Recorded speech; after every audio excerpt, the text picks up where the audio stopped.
जय हिंद स्टूडेंट, उम्मीद करता हूं आप सभी स्वस्थ, मस्त, खुश और सुरक्षित होंगे। आज की वीडियो में डिस्कस करेंगे कुछ बहुत इंपॉर्टेंट टॉपिक्स पर।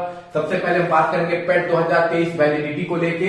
इसके अलावा लेखपाल, lower PCS, PSO, JE mechanical की भर्ती 23 से आएगी कि 25 से आएगी, उस पर भी अपडेट लेंगे।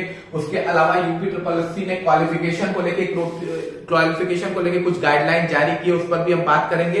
इसके अलावा स्टेनो की क्या पेट कट ऑफ जा सकती है, उस पर भी अपडेट लेंगे। इसके अलावा मुख्य सेविका कोर्ट केस को लेके बात करेंगे कि नॉर्मलाइजेशन केस को लेके क्या हुआ, क्या नहीं हुआ और आगे इससे क्या हो सकता है। क्या कोर्ट के केस की वजह से आपकी जो रिजल्ट है उसमें डिले हो सकता है, उस पर भी हम बात करेंगे। इसके अलावा कितनी डीबी स्किप हुई और डीबी स्किप होने का कुछ बेनिफिट कट ऑफ पर होता है कि नहीं होता, उस पर भी बात करेंगे। उससे पहले चैनल पे जो नए हैं चैनल को लाइक और सब्सक्राइब जरूर कीजिएगा। चलिए चलते हैं वीडियो की ओर। तो सबसे पहले बात कर लेते हैं पेट 2023 की वैलिडिटी को लेके। ठीक है, तो पेट 2023 की वैलिडिटी को लेके मैंने आपसे पहले कहा था कि पेट 2023 की वैलिडिटी 2 से 3 महीने बढ़ेगी। जो भी मेरी वीडियो को शुरू से फॉलो करता आया है उसने वो सुना ही होगा कि 2 से 3 महीने मैंने ऑलरेडी बोला था कि पेट 2023 की वैलिडिटी बढ़ेगी। तो अगला सप्ताह बहुत ही इंपॉर्टेंट होगा। ठीक है, अगला सप्ताह मंडे से लेकर फ्राइडे के बीच में कभी भी आपको इसकी नोटिस देखने को मिल सकती है। ठीक है, पेट 2023 की वैधता को बढ़ाने की जो नोटिस है वो अगले सप्ताह आपको देखने को मिल सकती है। और सबसे अच्छी बात है कि उसकी केवल नोटिस से मिलेगी, इसके अलावा उससे कुछ बड़ी भर्तियां आपको देखने को मिल सकती है, जिसमें सबसे पहली आपकी लेखपाल की भर्ती होगी। ठीक है, लेखपाल की भर्ती भी पेट 2023 से ही आएगी, 24 से नहीं आएगी। इसके अलावा लोअर पीसीएस की भर्ती भी पेट 2023 से ही आएगी। एएसओ की भर्ती भी पेट 2023 से ही आएगी और जेई मैकेनिकल इलेक्ट्रिकल की भर्ती भी पेट 2023 से आएगी। यानी आने वाले 2-3 महीना जो भी आपकी वैलिडिटी की नोटिस आपको अगले हफ्ते देखने को मिलेगी, उसमें ये 4 भर्तियां पक्का है कि इसी पेट से आने वाली है, पेट 2025 से नहीं आने वाली है। और ये बात मैं शुरू से आपसे कहता आया हूं। ठीक है, अब हम बात कर लेते हैं अगली इंपॉर्टेंट अपडेट की। तो अगली इंपॉर्टेंट अपडेट है यूपी SSSC ने क्वालिफिकेशन को लेकर कुछ बातें बोली है, जिसमें से सबसे इंपॉर्टेंट चीज यही है। देखिए, ऑलरेडी मुख्य सेविका भर्ती इसी क्वालिफिकेशन की वजह से इतनी बार कोर्ट का चक्कर लगा रही है। इसी को लेके बच्चों में कंफ्यूजन है कि कौन इन है कौन आउट है। तो यूपी SSSC ने अब क्लियर कट कह दिया है पहले ही कि भैया देख लेना, क्वालिफिकेशन को लेके आप लोग फॉर्म भरते हो, देख लेना अगर आपका क्वालिफिकेशन नहीं है और आप एग्जाम में बैठते हो, एडमिट कार्ड आपकी रिलीज हो जाती है, आप एग्जाम में बैठते भी हो, तो आपको बाहर कर दिया जाएगा, डायरेक्ट बाहर कर देंगे। इसको लेके आप बाद में जैसे बच्चे कोर्ट केस कर देते थे और फिर इन होते थे, वो सब कुछ भी पॉसिबल नहीं होगा। वो पहले ही कह दिया ये बात। ठीक है, उन्होंने पहले ही अपडेट में कह दिया कि भैया ऐसा अब होगा तो फिर तुम खुद झेलोगे, खुद परिणाम देखोगे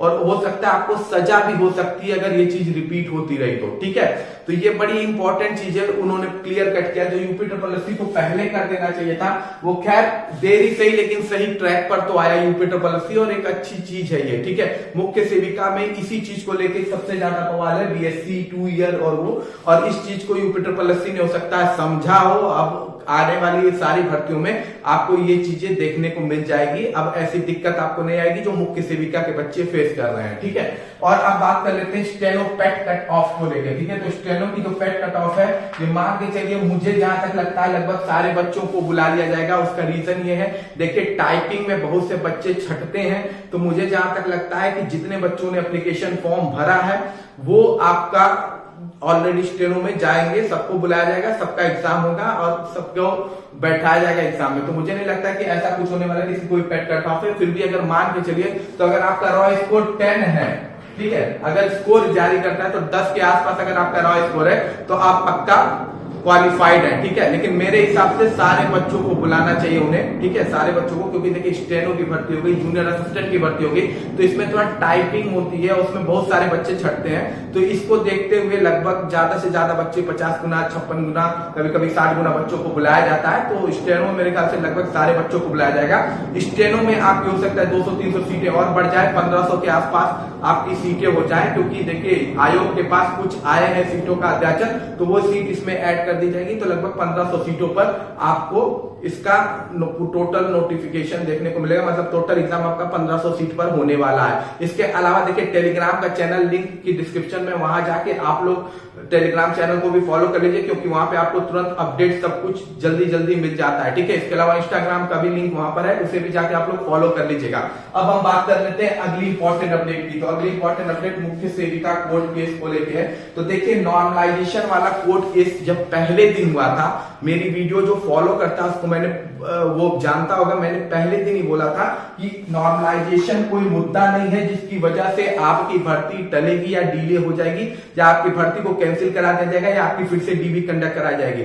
नॉर्मलाइजेशन कोई मुद्दा नहीं है, ये बात मैंने आपसे शुरू में बोली थी। ऐसा इसलिए था, देखिए मैंने पहले ही आपसे बोला था कि नॉर्मलाइजेशन को लेकर आप जो केस कर रहे हैं वो बेफालतू का है। यूपी ट्रिपल एससी ने अगर नॉर्मलाइजेशन को मेंशन नहीं किया होता तो ये कुछ केस मजबूत होता, अदरवाइज कोई चांस नहीं है। इसके अलावा मैंने ऑलरेडी नॉर्मलाइजेशन को लेकर बहुत सारे केसेस की स्टडी पहले भी की थी, ठीक है। तो मुझे पता था कि ज्यादातर जो आपका कोर्ट का जजमेंट है वो फेवर में आता है जो एग्जाम लेने वाली एजेंसी है, आयोग की तरफ ही, सीधी सादी बात है। फिर बहुत से बच्चों ने नॉर्मलाइजेशन को लेके हाई कोर्ट से जब अपसेट हुए तो सुप्रीम कोर्ट भी गए थे, सुप्रीम कोर्ट ने भी उन्हें वापस कर दिया, वही जजमेंट कायम रही जो हाई कोर्ट ने दिया है। जितने भी लगभग नॉर्मलाइजेशन के केस सुप्रीम कोर्ट के पास भी पहुंचे हैं, तो सुप्रीम कोर्ट के पास भी जाइए या हाई कोर्ट के पास भी जाइए, जजमेंट आपका वही रहेगा, ठीक है। जजमेंट आपका वही रहेगा।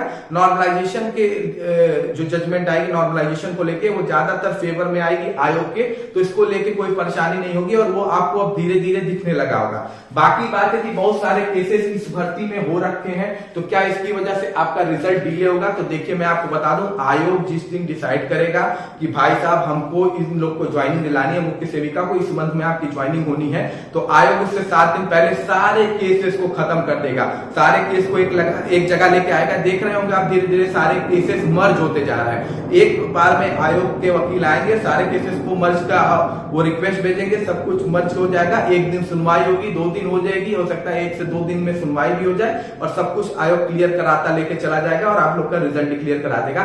सब कुछ आयोग पर है कि आयोग कब चाहता है कि आपका रिजल्ट डिक्लेयर हो, कब चाहता है आपकी ज्वाइनिंग हो, उस पर इस केस को ले लेगा। इसमें से अभी कोई ऐसा बड़ा मुद्दा केस का नहीं है जिसकी वजह से आपकी भर्ती में कुछ भी चेंजिंग देखने को मिले। नॉर्मलाइजेशन देखिए आज का मैटर नहीं है, एसएससी के बच्चे बहुत पहले से झेल रहे हैं। तो ये जो बच्चे जाके गए थे और ये सोच के कि हम इतना ज्यादा नंबर पाए हैं अपना, देखिए वो बहुत होता है। अभी तो आपने छोटा नॉर्मलाइजेशन देखा, इससे भी बड़े बड़े नॉर्मलाइजेशन हुए हैं, बच्चे निगेटिव मार्क में चले गए हैं पॉजिटिव से, ठीक है। तो ये शुरू से होता आया है कि कुछ नई चीज नहीं हुई थी कि जाके अगर आप कोर्ट में जाओगे तो आपको ना इंसाफी का इंसाफी होगा, ठीक है। लेकिन उनकी भी कोई गलती नहीं है। देखिए हर किसी का फंडामेंटल राइट होता है, वो अपने लिए गए थे, वो उनका राइट है, वो अपनी जगह बिल्कुल सही है, ठीक है भाई। उनको भी अपना पॉइंट क्लियर होना चाहिए ना कोर्ट में जाने से। अगर उनको लगता है कि कोर्ट जो करेगा वो सही करेगा, तो अगर कोर्ट उनका पॉइंट क्लियर करता है तो अच्छी बात है। मैक्सिमम इसमें जो होगा आपका स्कोर कार्ड दिखा दिया जाएगा, इसके अलावा और कुछ नहीं आपको देखने को मिलने वाला है, ठीक है। बाकी जो भर्ती जिसमें नंबर बढ़ने हैं, तो देखिए मैं आपको बता दूं सबको इक्वल मार्क्स मिल जाएगा। लेखपाल में भी यही हुआ था, सीधी सादी बात है, क्योंकि आयोग देखिए ये नहीं चाहेगा कि फिर से मैं किसी का 10 लोग ऐड हो और 10 लोग का डीबी के लिए एक नया डेट लें। आयोग के लिए झंझट का काम है, तो आयोग कोशिश ये करेगा कि सबका नंबर समान ही रह जाए, कोई बड़ा चेंजिंग देखने को ना मिले। तो आयोग ऐसा ही कुछ कर ले जाएगा, ठीक है, ताकि उसको और काम ना करना पड़े। यही होगा, आप देख लीजिएगा आगे कोर्ट के केसेस में, ठीक है। नॉर्मलाइजेशन में जो बोला था वही हुआ था, इसमें भी यही चीज होगी, आप इससे ज्यादा उम्मीद मत कीजिए,